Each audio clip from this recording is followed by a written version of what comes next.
So you were free and Free, went back tried, in order yes, not to be with the Poles. because they would recognize you right away. And as a matter of fact, one Pole caught us, and he didn't recognize us, but he said, "You are Jews, and I'm going to take you to the Gestapo." And we tried to deny it, and he called my mother a foul name. He says, "Listen, all I have to do is to expose your son and show, because circumcision was not a thing to be there." But then the Germans, a friend of his came over, and he said, "Well, the Germans are in the area, and they're looking for people to take you to work." So he said that you're very lucky, and he let us go, and we finally went, and we went back to And you were about 11 at this point? That time I was 10 and a half, 11. And we waited in a ditch while the camp was marching to work from the living quarters to the working area. And we sort of rubbed against the group, and we marched with them. But at that time we were already off the roster, and my sister Lucy was still there. So she pleaded for us to get back on the roster. And this was not the Gestapo, this was the regular army, so he managed to put us back on the roster. And then there was another segregation, and from then on I never saw my mother again. I went to Plaszow, which was a concentration camp in Poland.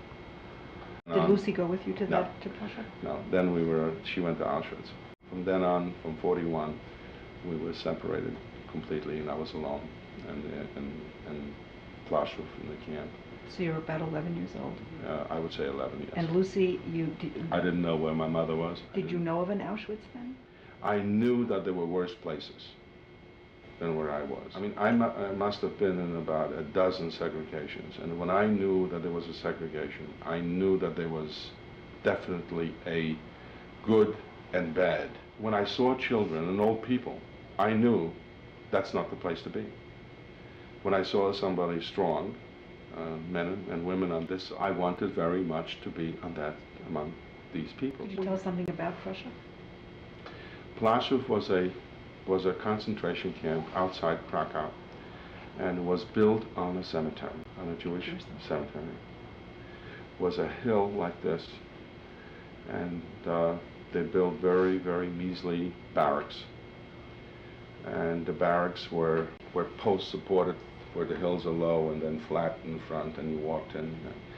And they always had these huge Appellplatzes. Visualize 3 or 4 football fields. And they would have, this was a shoe factory for the Air Force, for the German Luftwaffe, and other factories. And we worked very hard from about 6, 7 in the morning till about dusk. And we went back to the quarters, always under capos and SS. And human life meant nothing. I mean, the things that we have seen is beyond description. There was nobody to protect you. People did not take care of you as a child in some way, or there were? Very few. When you lose your families and you lose your loved ones, and you are weak and you're hungry, and weakness takes over, and self-preservation takes over. You knew that you're going to die, but you just wanted to play tricks to beat him for one more day or one more week. My motto was always, says, tomorrow I know I'll be dead, but not today, and I would fight that. And then they took us on trains, and they shipped us to Austria, to Mauthausen. Death camp.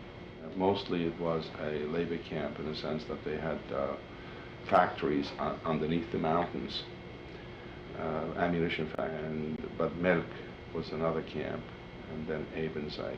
Futility set in, but what kept me alive, we were sort of like 5 young people, and we developed a sense of humor.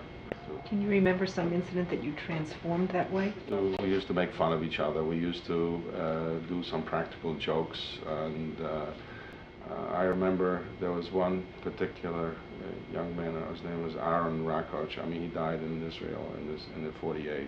I mean, he was always so funny. I mean, he was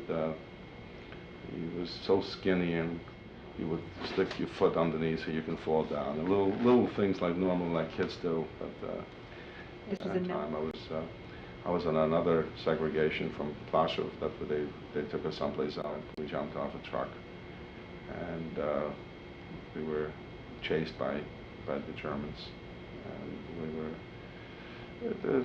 There was many things that. Didn't kill you. No, they didn't catch us either. And then we always managed to get back. So the impulse was to escape, and the impulse was to come back. To escape where we were going. I didn't want to escape from the camps that I was in.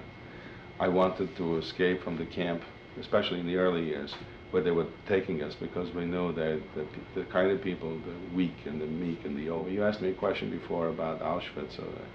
We knew that Auschwitz existed, but we didn't know exactly the ramification. We had a lot of deaths in the place as well. I mean, they used to hang you by the hands and by the feet and shoot you and hurt you, but we didn't know about the gassing or anything like that until later.